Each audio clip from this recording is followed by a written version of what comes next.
And Tim will note that Patricia has joined the meeting. This, just as a reminder for everybody, this is being recorded. So it was on the agenda, but we also just wanted to give you a reminder that that's the case. So we'll open the meeting. The meeting is now officially opened, and we're going to discuss the minutes of the last meeting. Has everyone had an opportunity to look at those minutes? And of the voting members, can I get a motion, a second, and a vote? I make a motion to accept the minutes. And I'll second? Okay. I'll second. Any further discussion? All in favor? Aye. Aye. Patricia, aye? Aye. Yep. And I'm an aye. Okay. Thank you very much. Tim, why don't we go into the canceled spring promotional campaign? Good. So as you are all well aware, we had worked pretty diligently to get our spring campaign put together. We always do. That was with the Hartford Business Journal, New Haven Biz, Fairfield County Business Journal, the Westchester County Business Journal. We had that special pilot we were doing with LinkedIn advertising. And then lastly, the Record Journal Business and Industry Review, which is a section that we've participated in for quite some time. We did have agreements with all except the business and industry, and all entities and agencies were gracious about us backing out. So I have followed each of these particular venues: Hartford Business, New Haven Business, Fairfield, Westchester, et cetera, and the advertising is extremely thin. So I suspect that, when I called and said we were going to postpone the campaign, the first time we were going to go April, May, and June. We then at the time said, let's cancel April. Let's just do May and June. As things progressed, we said, okay, let's back out of it altogether. I think it was the right thing to do. And they were, again, all gracious about taking the contracts that we had signed and just tearing them up. So no repercussions from backing out of those commitments that we had made. Tim, I have a question. Do we prepay any of these? Do not, no. So this, has not cost us anything monetarily. Just time and energy to put, the campaigns together. But, under the circumstances, what do you do, right? So now if I can just, expand the conversation to say that I think there's probably a good opportunity for us to consider maybe doing something in September. Of course, the premise is that maybe life returns to some level of normal by September. Typically, we've kind of end-loaded our promotional efforts and done some heavy promotion in the spring. But I think September coming out of this, we have campaigns that we may want to take and reconsider launching. So I'm not proposing anything at this point. I'm just suggesting that maybe we just keep an open mind towards that timetable. As again, it's just a different time. Just for everybody's edification, we cannot carry any of the money forward. Our fiscal year, of course, ends June 30.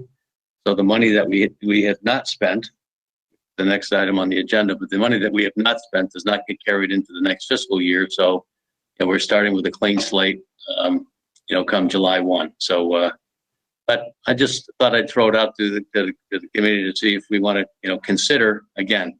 There's more unknowns than there are knowns right now. But if it feels right, and the atmosphere is right, and there's energy, in terms of businesses trying to reestablish momentum, if there's an opportunity to do something, if we feel it's right in September, October timeframe, we may want to consider that as opposed to waiting till next spring. So just a thought I wanted to throw out.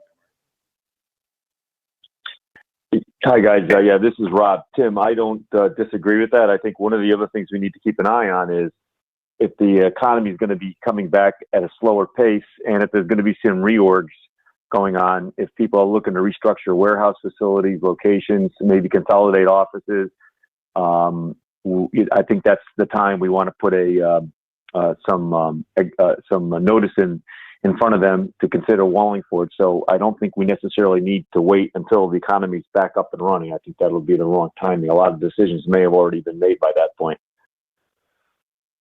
Good point. Yep. Tim, we have it in the budget that's being viewed by the town council now, right? So we have no problem funding it for next year because we kept it in the budget. Right. Okay. One other thought is we haven't typically our branding messages have been about the town, its strengths, our community, our electric rates, et cetera, low mill rates. There are going to be certain properties, I suspect, that are maybe, they're going to be vacancy issues. Let's put it out there. And we may want to consider, doing a promotional effort in conjunction with a particular broker, saying, maybe it's, and I don't want to pick out a property at this point, but, maybe it's, 100 Barnes Road. We say, we help put the word out that 100 Barnes Road is a good opportunity for XYZ. So I just think it's, obviously it's an opportunity to rethink a lot of what we've typically done and how we've even looked at our promotional dollars. So, one thing to consider, I guess, I'll be honest with you, I should know this, on our website. Do we have links to our websites that we could update the websites on a regular basis and steer to our marketing message instead of trying to put all the information out in the marketing message itself, have it, simplified and more to entice them to visit the website, and then we can update that website as needed? That's right, exactly. Did I ask an obvious question? Well, the web traffic, and this is not unusual to Wallingford, web traffic, is pretty steady in the high 2s to 300 page views a month.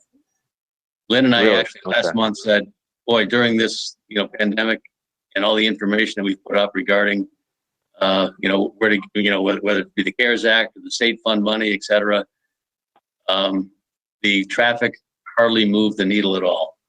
So what does that say to us as a marketing committee? It suggests that, now when people are looking for information about, CARES Act and again, other types of, financial resources, that they're not necessarily and instinctively going to the town's website or the economic development website. They're looking to other resources there. And there has been an absolute, pummeling of emails coming from every politician, as everybody wants to have their name on, the message that this is the latest. So, besides the SBA that sends out things on a regular basis, the state of Connecticut, the DECD, Rex, we get, well-intentioned, politicians that are sending out, and it's all the same stuff because the rules are the rules and the programs are the programs. So, we have decided that, we've put links up to these programs, but, putting in a lot of extra effort into it, it suggests to me, based on the lack of growth in traffic, that, people don't instinctively go to our website to find out this information. But it's out there. Anybody who's looking for it that hasn't been exposed to it isn't looking very hard. Tim, the website company, that we pay, do they include marketing in what we pay them? No, I don't think so. Lynn, I'm looking. You see, I'm looking to my left because Lynn is here, and she has been exhaustively managing the website for the entire town. Usually most companies that you hire to manage your site, they'll usually at least put it out in the search engines, and just that part of your contract. Usually, if they get you known, they usually just do some marketing for you of the actual website. $200 or $300 a month really isn't a lot at all. And they do. In these times, it's kind of hard. What's that? Feel free to address, Lynn. They do manage did work with us about, putting in links and putting this high up in Google and all that stuff. But do you ever get the results of that? We have something that we use that's Google Analytics. Each month I look at that, but I just look at it for the hits, that Tim was talking about. That's all we use it for. Okay. So then there you should be able to market more too. May I suggest that we get a copy of the contract over to the committee members, and in particular you, Patricia, why don't you look through it Yeah, good and idea. see what more we can get out of it and refresh it. And if we may be locked in for a period of time, but once that period of time is over with, we may want to make a change or make an addition to the contract. So let's get the contract in front of us and look it over and bring this up on the, as a topic for the next meeting. Does that sound all right? Yeah, that sounds good. Because I know that we can't pay our bills online, a lot of different things. I think people my age are just saying, okay, we'll just go down there and drop it in their mailbox. Don't even bother looking online or anything, because the town hall doesn't have a lot of internet connection. So I think that's probably more of the route that people are going during this pandemic, because I didn't even bother to look anywhere. I'm just telling my husband, yeah, just go drop it off in the box. Just don't even bother, calling or anything, because what's the point? Right. Well, that being the case, we may want to find a way that we can encourage people to get to the website. So once we look at the contract, let's figure out what we can do and live within the parameters that the town gives us, Okay, cool. Mark, Lynn, I'd like Lynn to chime in. The contract that we have is a contract for the town of Wallingford's website. It is not for economic development specifically. And we are already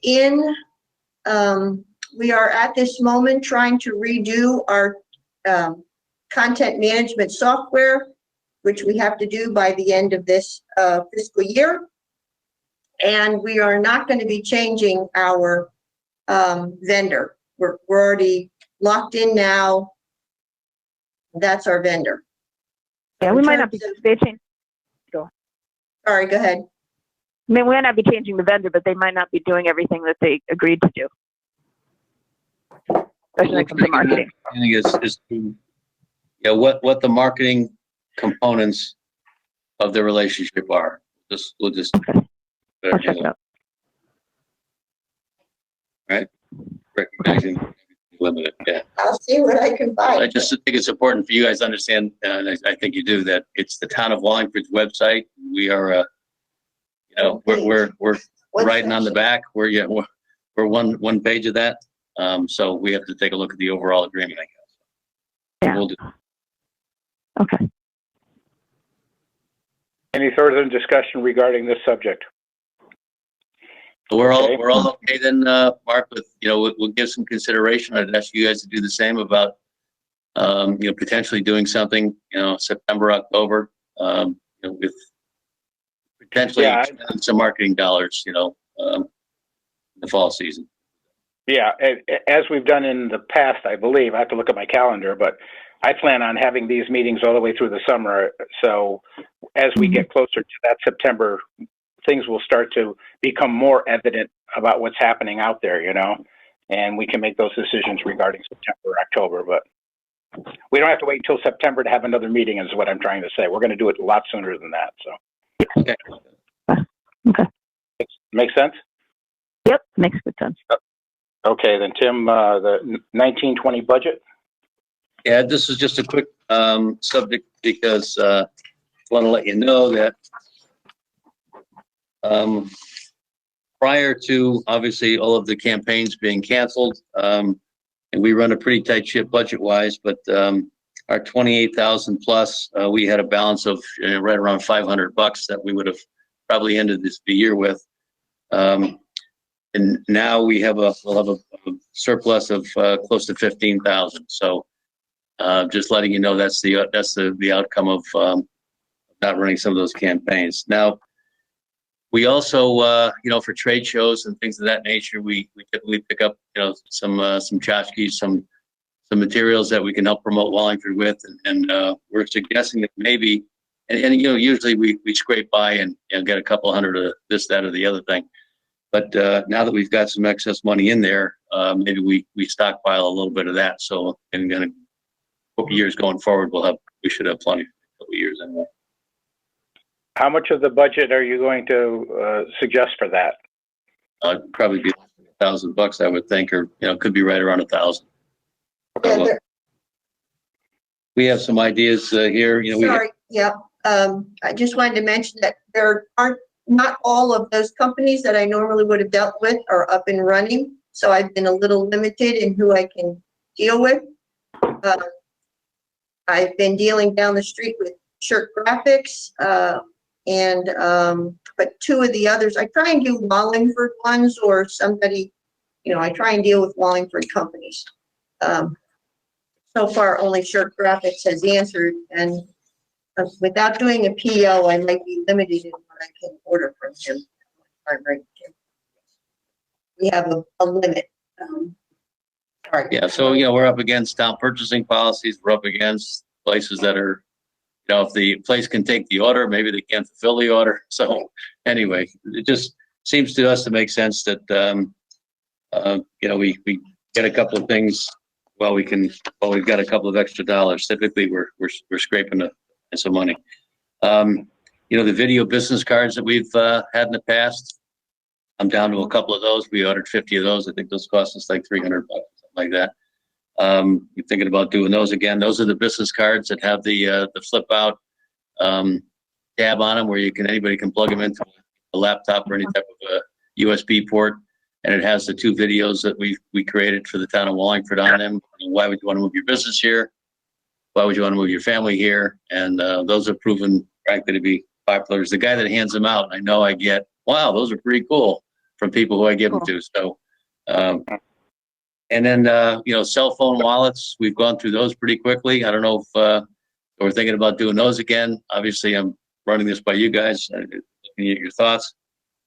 And I think, Mark, you may have been with me at a trade show when someone was handing out, you got all these fancy little tchotchkes, and someone was handing out pencils, #2 lead pencils. And people were clamoring over the fact that no one gives out pencils anymore, right?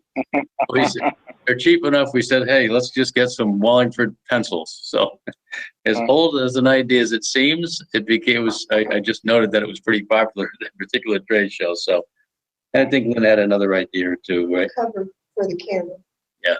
There's a cover, like I'm on a laptop right now, with whatever devices you guys are on. But there's little slide covers that Lynn found so if you want to participate, but you don't want to be on your camera, you can slide it over the camera port. And it could say Wallingford EDC. So we're thinking about a couple of things. If anybody has any ideas, let us know now or later. Yeah. The most effective marketing thing that I use every day, I even have them on right now, are reading glasses. They were giving away reading glasses. They're cheap. They're plastic. I can find out the price and everything on them, but I have them on me at all times. I have 5 different pairs of them because they were cheap, and I just grabbed a bunch. And it makes me think of the company all the time. So, the person that gave them to me, actually. Are they like disposable reading glasses?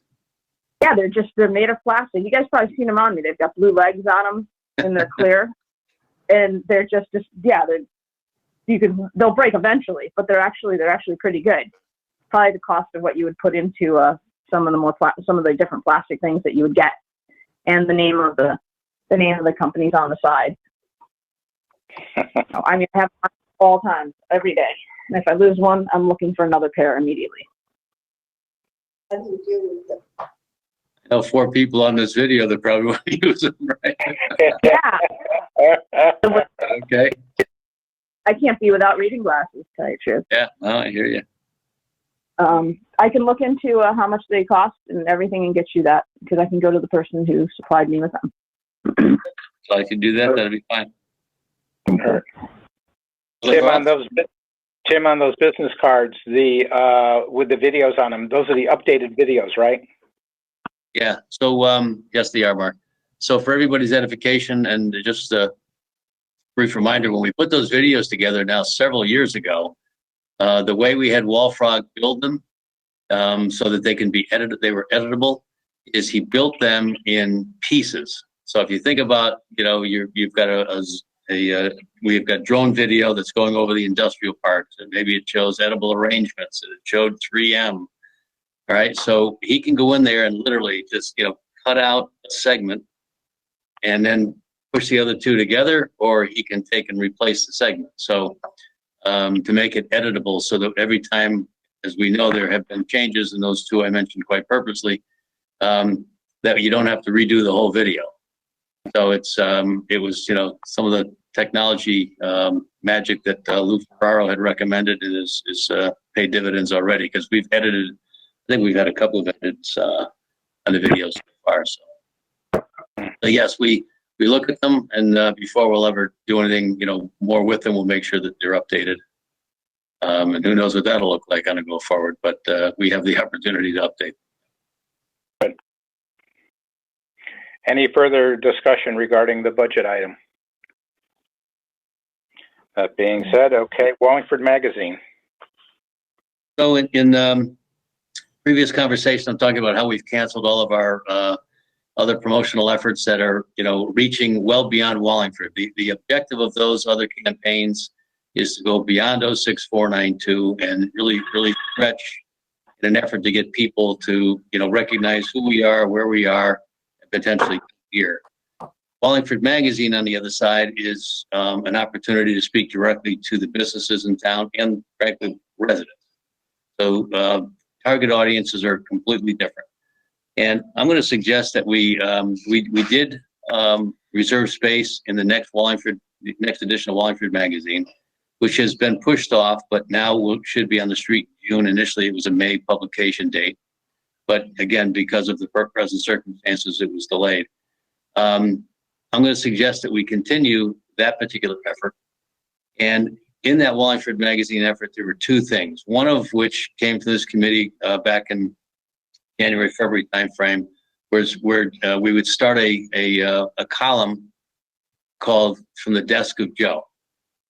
And Steve Knight, who happens to be on this in this meeting, wrote a column, and he would ghostwrite for Joe. He wrote a column, but right now the contents of that column are frankly just a little bit outdated. It was about us supporting undergrounding the power on Route 5, given the walkability study, and we just don't think that's the right time for that. So we have a couple of other ideas, so what we'd have from the desk of Joe, if you're okay with it, Joe. Yes, you do have some say. Is to talk about the town council passed an ordinance allowing the deferral of public utility bills and tax bills. It's a 90-day deferral, and we're not going to get into the deep weeds on it in the column. But I think the purpose of this column would be to say, we can say that we're a community, and we do on a regular basis. But there are times when you need to act like a community. And, recognizing that people right now are stretched and strained in a lot of ways, give credit to the town council and the mayor for, putting this deferral program in place, letting people know that they can defer their utility bills and they can defer their taxes. So that would be the subject of the column. And really the underlying or underpinning would be, we don't just say we're a community, we recognize when we can, respond and act like a community, and we thank the council for doing that. I'll open that up. I guess two things. First off, is everybody okay with us continuing to have something in the Wallingford Magazine? And then secondly, the subject matter for that column. Then we'll go to an article as a second piece.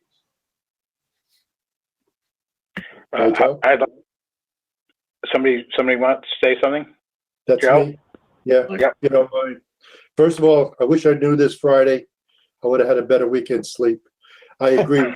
Postpone. No, that was bothering me, and I didn't know how to bring it up. I didn't want to be the sour grape, but I agree that article was well written, but timing was off. And I like the new approach. I really do. And I just want to make one other comment. If we're thinking of other approaches, I think Rob has touched on it. I think something we should give serious thought on is a marketing campaign around Wallingford's availability, if you will. And you touched on it as well, Tim. Rather than just singly, again, a comprehensive approach. Something where, again, put it in a magazine article, some of these other things, but also reaching out to the current businesses. Because, again, it's no secret that there are going to be businesses moving back. How quick, how long it's going to take. It would be nice to be out front and letting them know that this is a community with availability and that's willing to work with them. How we do that, that's up to the market. I just figured I'd throw that out there. Tim, the comment I was going to make was that I think it's a great idea for the subject that you talked about, but if you can add in the body of that subject also, you mentioned the last time we talked, probably last month's meeting, that you as a person within the EDC office kind of switched your mode. You went in from a mode of kind of bringing businesses into the town, attracting people to the town, to one of how can we, the EDC, help the people in the town? Do you remember that comment? Oh yeah, by all means. Yep. So if in Joe's column we could get that conveyed over to people, how it's very important now for us to take care of in the town. We can worry about people outside the town in the future, but right now we want to take care of the people who are suffering in the town, and the EDC is here to do that, to help you with that. I think that would be a good time to do it. So what a great segue, Steve, into a conversation that I had with Steve last week. So Mark, the Wallingford magazine would have, a column from the desk of Joe, and then we also have a full page. You remember the ad that we prepared? Joe was gracious to take all the photographs for everybody of all the commissioners. So we have a half page vertical ad, half page, and then a half page for a story. And that story was going to be, and that was going to be the next thing we were going to talk about, also written by Steve Knight. That story would be talking about the very things that you're talking about. How, I use the word pivoting, frequently, how economic development is pivoted from, business expansion to, working very closely with businesses, and just talk about briefly the chronicle of what's happened. And this has been 8 weeks, but it's been 8 weeks on an absolute fast track. If you think about 8 weeks ago, we were talking about the potential of shutting businesses down. It wasn't even a given. It was a possibility. Right? And then so that was, panic. People were panicking. Businesses were calling saying, I've got to get on the exemption list. What do I do to get on the exemption list? I can't shut my business down. I still have orders I need to contractually fulfill. That led to, pretty chaotic situations where, we engaged with regional economic developers to make sure that we had the strength and numbers to go to DECD, who obviously is the direct line to the governor's office, to say, listen, the exemption list, for starters, has to include manufacturing. And if you're going to delve deeper into the manufacturing roles, then make sure it at least includes chemical manufacturers, because they've got chemical reactors that to shut those things down and then bring them back up is not a small feat. So we don't want to get, again, too much into the detail, but just kind of give them how things have kind of moved along chronologically. So when the list comes out and the governor says, okay, here's the exemption list. Well, there were people that were very pleased to be on it. There were those that were very bothered not to be. But then the Congress was talking about the CARES Act. Well, that was a whole nother groundswell of, well, what is it? And how is it going to help me? And there were more questions than answers for the longest time. But that was like everything seemed to happen like weak packets. So the CARES Act was finally passed, well, even before the CARES Act, there was the state bridge loan program. All right, so the state came out and said, we're going to do a bridge loan program. And it had the details in there that, it was a 6-month deal for a 1% interest. And they opened up the applications. They closed them within 24 hours. They put $25 million in a bucket. They had more than $50 million in applications in 24 hours. They shut the whole program down, the application process. They funded it up from 25 to 50 million, but did not take any more applications. So that was washing through. Then here, overlay the CARES Act. All right, and then overlay the understanding of the CARES Act. Inside the CARES Act was the payroll protection program, was the EIDL program, and all the understanding. So that the learning curves were like straight up on how we can help people better understand all these programs. So the thought was to take, and not certainly give the detail that I just gave, but to just kind of walk people through, how things have changed a little bit, and how, we're trying to take and work with businesses to keep them as vibrant as possible under the present circumstances. And most recently, on Friday, we're talking about with restaurants. So I talked to Tavern of Maine. I talked to Michael Tisha. I talked to Dick Kaplan. Just trying to get a feel for what some of these restaurants, because Dick has got Archie's as a client, what some of these restaurants are going to be dealing with if and when. And now the governor has said on the 20th, you can just you can open up outside. We had a big staff meeting here called by the mayor at my urging last week to have this very conversation. What does outdoor dining look like? Now, if you're Tata's on Center Street, you can get 3 tables outside. What good is that going to do you? You can't justify opening up your restaurant because you can't turn the tables over fast enough. So we had that discussion. I've had public, with public health, with the fire chief, with the police chief. And what we're looking right now, where we left it, Liz Landau and I spoke Friday afternoon, we're saying, what if we did kind of like a mini Celebrate Wallingford? Should we take and close Simpson Court and allow, restaurants to put tables out there on a Thursday, Friday, Saturday nights, and maybe on Sundays for brunch?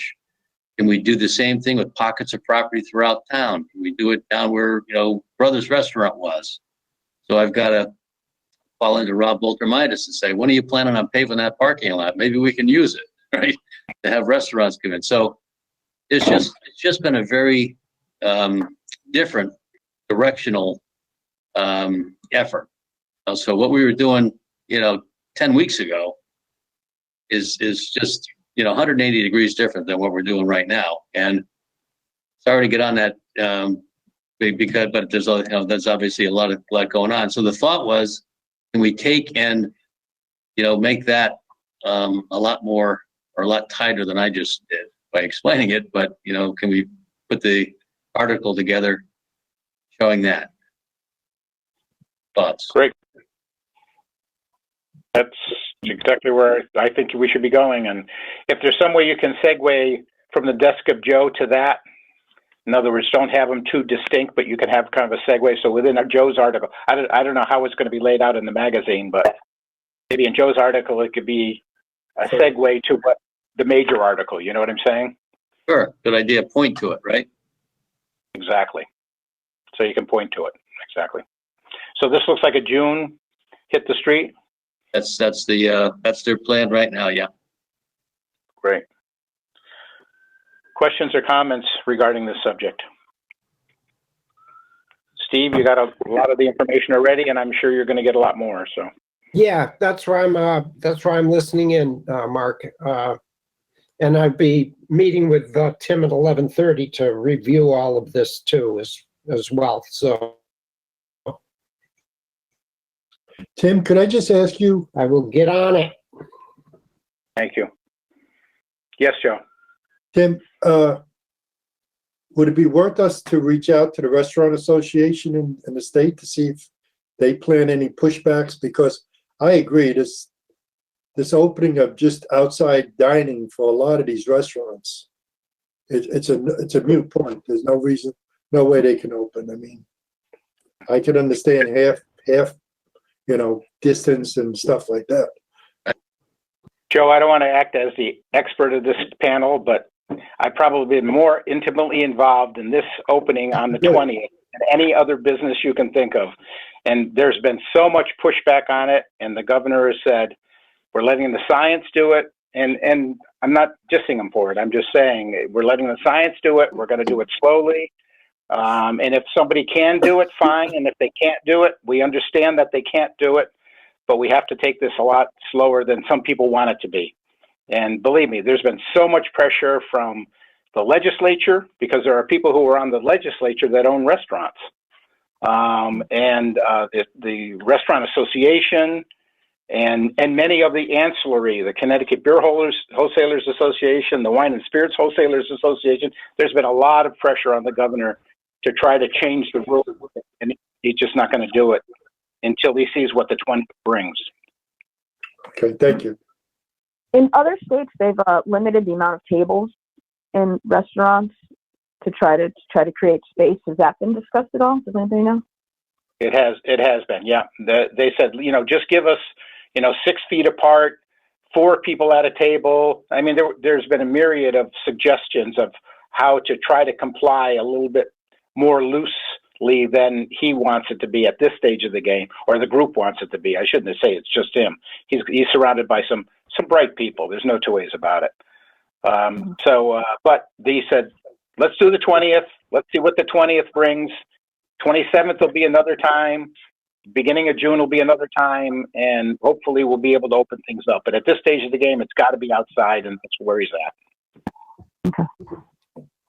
And just to give you, I'm sorry, just to give you a little bit more breadth in terms of the meeting we had last week. So, Joe, to your point, I think everybody intuitively understands that saying you can dine outside, sounds good, but how practical is it? And can you turn the tables over fast enough? That type of thing. So in your mind's eye, think of Michael Trattoria. So he already has, from the state of Connecticut, what's considered or called a patio permit, which allows him to serve outside and, more importantly, allows him to serve alcohol outside. But within the confines of the patio permit, it says that he can only put his tables outside, or that his tables cannot extend past the physical boundaries of his restaurant. And he's saying, well, I own the building all the way to the corner. Why can't I take tables all the way to the corner of North Main Street without encroaching, right? So, well, that would be a violation of his state of Connecticut patio permit. So we're looking for the governor to say, listen, let's just let that happen. And I think he pretty much has said that. Now, locally, we've got to make sure that the health department says it's okay, that there's no other violations, mainly in planning and zoning, because it'd be a planning and zoning violation. So we want to make sure. The spirit of the meeting last week was that we need to be on the same page, because people are going to start asking these questions. And we need to be on the same page in terms of being helpful and not being that community or that town that now, and I'm just going to use this as a visual, walks around with the clipboard and the pencil, announcing that you can't do this or you can't do that. So with public safety being paramount, both on the food service side and on the traffic management side, let's figure out ways to let them do it. If you're Nardelli's on Route 5, you have no outside. Where are you going to go? Well, where they're going to go is they're going to commandeer parking spaces in the parking lot close to the building. They're going to cordon them off. They're going to put tables outside. Let them do it, right? So the police chief is saying, okay, fine. Fire was there. Fire said, okay, fine. So long as they have it marked off properly. We don't want anybody backing up a car, wiping out tables of patrons, right? So there are conditions by which we can make it happen. So let's be that community that says, how do we make it happen, as opposed to someone pulling out the rule book at this particular point in time and saying it's a violation of, ordinance number XYZ. So I will say that there's been great cooperation, and I think the spirit is that we'll work to try to make it happen when we can. And then, the Simpson Court or other public spaces to open up is takes a little bit more effort, more energy. As Debbie from Tavern on Main said, opening up Thursday, Friday, Saturday nights is great, but I can serve till 7:30. Then it gets dark. No one's gonna be able to see. And at this point, I can't be laying out more money to try to accommodate what I don't even understand. Maybe a crowd, may not be. So, I'm not going to put money out for lights. Then what if it's inclement weather? I got to start putting up tents. Those tents are very expensive. And not only that, where do I get the tables? Where do I get the chairs? So, Liz Lando shared with me, just to rent the chairs and tables for Celebrate was $12,000, for one weekend. So we're trying to work through some of those logistics to say, is there a way that we can, make something happen for these people? But, certainly dining outside, Mark, as you alluded to, is not the panacea that it sounds like it, when it comes from from Hartford. It makes it sound like, oh, great first step, open up outside. That's going to impact a very, very small number of people. Well, one thing I was thinking of, though, because many of us have probably thought about Simpson Court, because I think it's an ideal thing if people can get the chairs or have the lights or whatever. There's many things you're speaking about. Is we as an EDC want to make sure that we tell people, if they close that off, one of the things to remember is parking.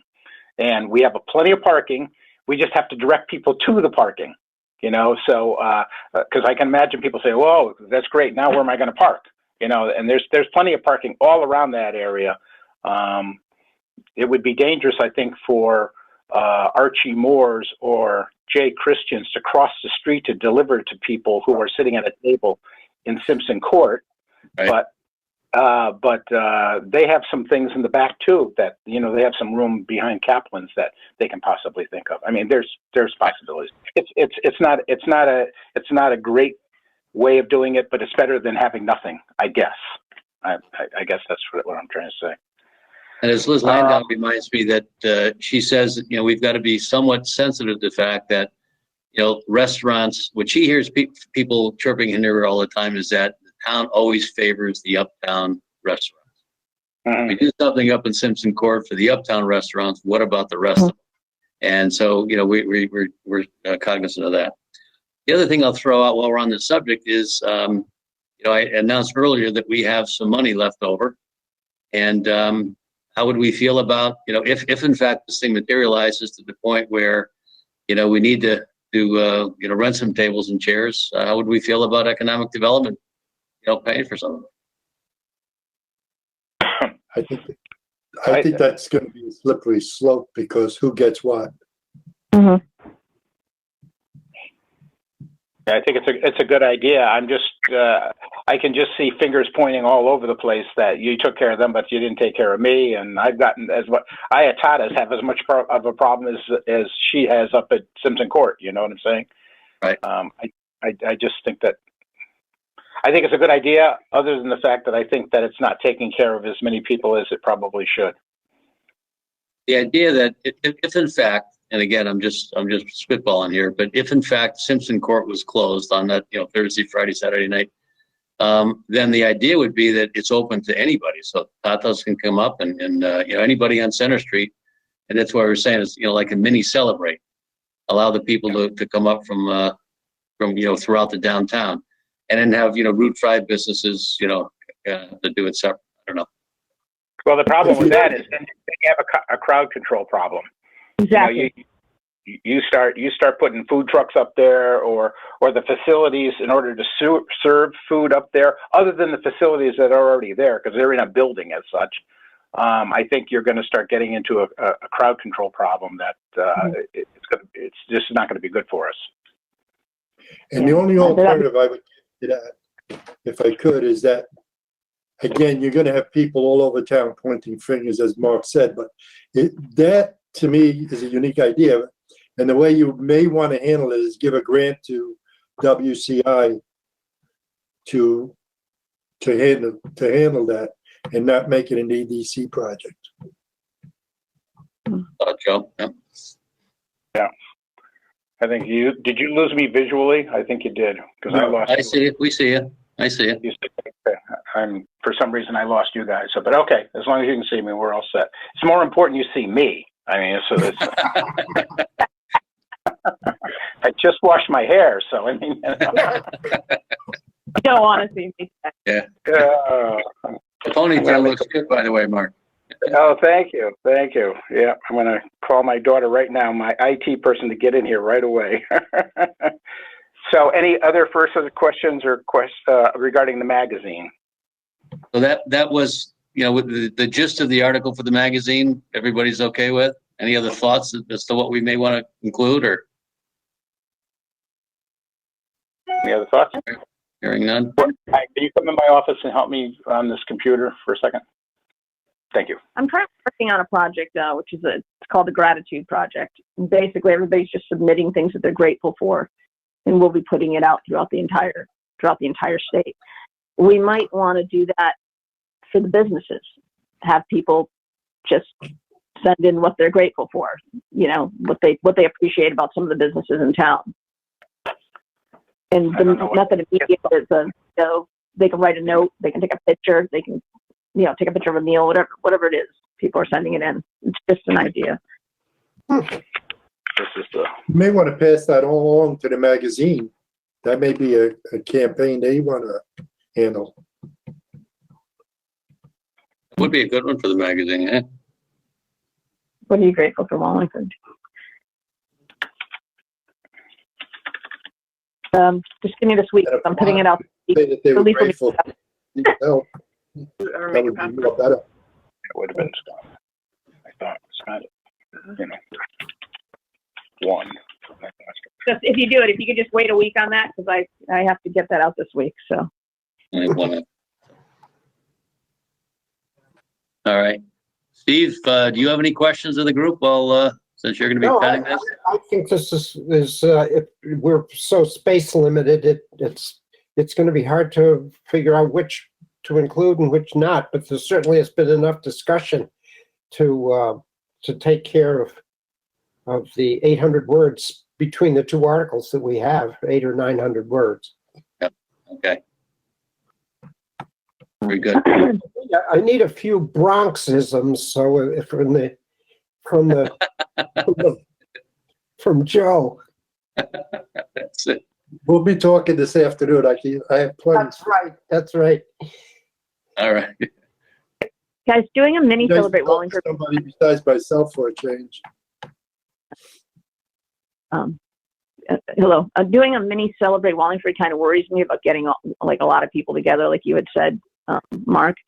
And by having the restaurants do reservations only, that could really control the crowd, and it control their finances as well. We can't hear you, Mark.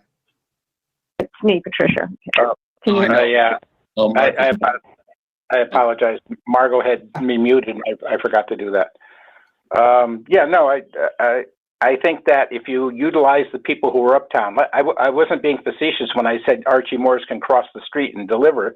If safely they can do that, I think they should be part of it, just like Jay Christians or anybody else on the other side of. But at Simpson Court is nice because it could be really roped off. Now, you're talking about tables, you're talking about lights, you're talking about bad weather, you're talking about a whole lot of other things that could go wrong. But we've all been to Italy probably once or twice, and they live that every day. They have places outside their restaurants every day. Of course, if it's bad weather, then they bring people inside. But if there's bad weather I used to diss the weather people, but they've been pretty accurate for the last 5 years, and people will know in advance whether there's going to be good weather or bad weather that evening, and you decide whether you can have the meal or not. And it may only be 5 tables, and it may only be 10 tables, and you may only break even instead of not having any money coming into you at all. But at least you're employing some people. I think it's worth the try. Easy for me to say it's not my business, but unless you try once or twice and see how it works, you'll never know. So I think that's what we have to promote. I get that, but without reservations, I think it's just gonna, like, a lot of people are just gonna go downtown and just try to get a table, and it would just cause large crowds of people together. And that would worry me. I have to go back and look. I have to look at my notes, but I think that that's part of the deal. I think the governor is saying you can only do it with reservations. Oh, thank God. Okay, all right, yeah, 'cause I wouldn't be anywhere near there. He doesn't want people standing outside of a place waiting to get in or waiting near an area to get the table. I think it has to be done with reservations. Okay, great. Yeah. And if I could just make a suggestion on the lights, I don't know how feasible it is, but we're talking about temporary situations. And I know the town public works and police and fire have portable light units that they use. I don't know if that's a reality. The utility company, I don't know, because it's only going to take 1 or 2 lights to light up that section. I don't know if that could be done. All right. And again, I mentioned it, and this was something that was a hot topic, late Friday afternoon. So maybe nothing happens with it. Maybe something does. Liz was going to sleep on it over the weekend. We've got a meeting scheduled this morning to talk about it, actually at 10:30. So to see if it goes anywhere. It may not go anywhere, but I just want to give you some idea of how we're trying to stretch and redirect and see if we can be as helpful to, restaurants in this particular case as we have been to manufacturers, prior to this. So, we move on. Hey, Mark, we're running up against an hour. Frankly, we have 1 hour on this GOTA meeting. We're not really sure what happens when the hour is up. I don't know if it goes us off or not, but we just have the one item left, and that's the logo on the letterhead. Everybody has a copy of that? That's Yeah, I great. saw it.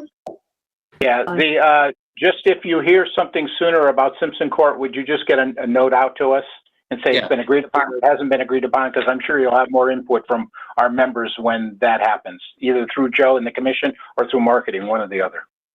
Okay. Could I just make one point on that? Yep. That is, the good thing about that, especially if it comes through WCI, it would be I think it would be a good morale booster for the area to show that something positive is moving forward. I don't know if that offsets all the other finger pointings, but it's just something to think about. Good point. Okay, the gazebo design on the letterhead. There was some discussion about it. I felt it was fine, but there were some people who thought it could be better, and I guess it could be better. So how can we improve on it? As long as it's the letterhead, it's okay. I just didn't want it to be like the logo.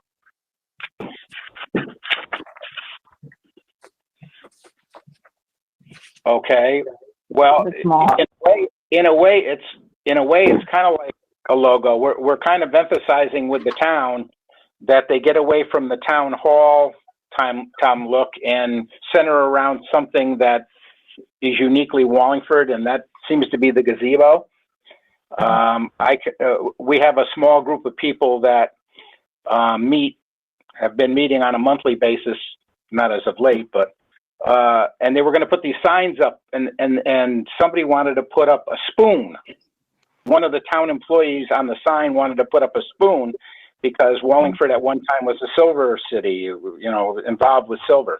And I think that's a great idea. However, the gazebo has been used in so many other things. Why don't we center around the gazebo? I guess maybe we should take a referendum vote on it sometime. But anyway, from a marketing standpoint, I think we should really center on something. And in my mind, it was the gazebo. So they changed the sign from the spoon, they hung them along the street, and they became the gazebo.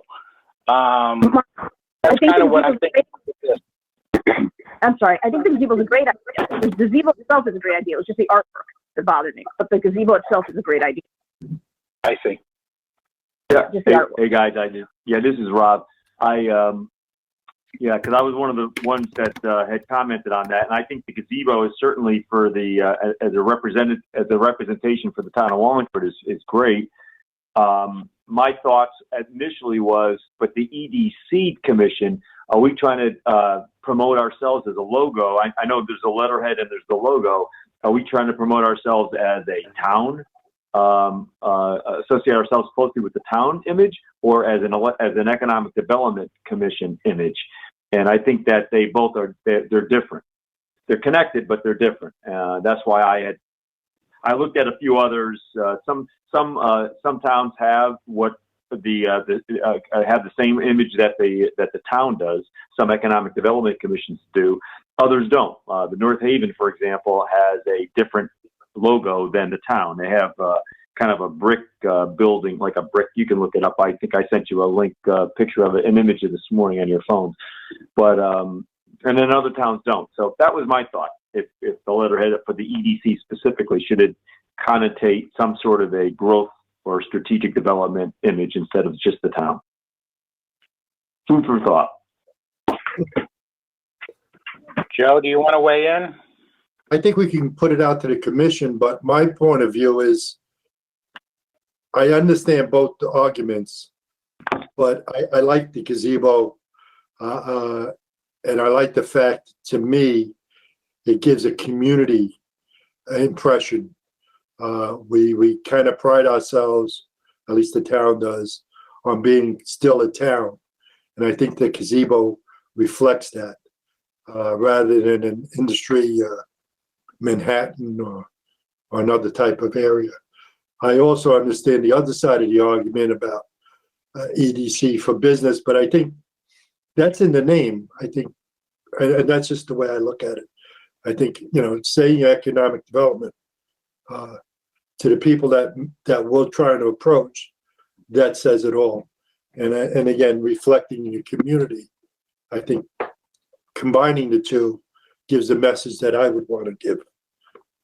But again, we should open up to the commission and see, get the other input. So, what time frame do we have, Tim, on this regarding you needing letterheads? I guess you said you can just make some copies if you need to. We can survive. Okay. We can make it work. Would you put this then on the agenda for the regular meeting then? And then when Joe conducts the regular meeting, we can bring that up to the commissioners and send them out both what we have now versus what we're proposing and kind of go from there? Yep. Is that an agreement with everybody on the committee? Yeah. Sure thing. Yeah. Okay. Then, in the interest of time, can we set up another meeting for June? What are we looking at for June? Tim, do you have your calendar? And Yep. So, the next EDC meeting is on the 6th, I guess. June 1st. June 1st is the next EDC meeting? Yeah. Yes. Wednesday the 1st? Monday the 1st. Monday the 1st. What am I looking at here then? Okay, I went into July already. Of course I'm wrong. Everybody else has a phone with a calendar. Tim and I are the only ones who still have books. I'm in my. It hasn't failed me yet. Okay, yeah. Maybe we should use the spoon. There you go. All right. Yes, it is the first 6:30. I have that, but it's whenever we get it. So when do you want to meet again? In June for July, because we're already into May. So. Well, we Do you don't want me to- typically, the EDC won't meet in July or August unless Joe and you, Mark, call a special meting. So. Okay. So we as a committee though have met in the past in the summer, right? Or we have not? Have to look at my file. Do you recall that? Well, I think at least one of the months we have, yeah. Especially if we're going to be doing something in September, we probably want to. Yeah, I'd like to meet in June. So let's figure out a date. Yep. Tim, I know you're looking to the shore, and of course you can. The way we're meeting, we can go from anywhere and meet from it, right? Right. So, how about Thursday the 18th, Friday the 19th? I'm open the 18th. I am as well. Yeah, okay, Rob and Patricia. the 18th, yes. Joe, I are just have you? Thursday's a bad for me. If you guys want to meet, the You want to do Wednesday, the night? Wednesday. The question is, would you like to come to the meeting? Joe? No, whatever you guys plan, I mean, I can work around it. Don't worry about me. But thank you. Okay. Well, Wednesday I have my bank board meeting, so I can't do it that day. No, then go ahead and I can always catch up. How about, But we can do it Friday, or you can do it Monday the 22nd. Mark, let's Monday the 22nd is, I kind of like that, frankly. If that's okay with you guys. Is that okay with you, Joe? Perfect. Thank you. Okay. I'm good. The rest of the good? I'm good as well. Okay. And 9 o'clock in the morning, okay? That works for me. Yeah. Yes. 9 o'clock. Okay, put it in the book, Tim. EDC Thank you. marketing. No problem. 9 o'clock. Is there anything else to come before the committee, before we ask for adjournment? We talked about promotional items already, right, Tim? Yes, we did, Mark. Anything else to come before the meeting? I look for a motion to adjourn. Make a motion to adjourn. Second. All in favor? Aye. Aye. Meeting is adjourned. Steve, thanks for all your help. Really appreciate it. Thank you, guys. Yeah. Yep. Enjoy the day, everybody. We'll try. Steve, well. you're getting as gray as I am.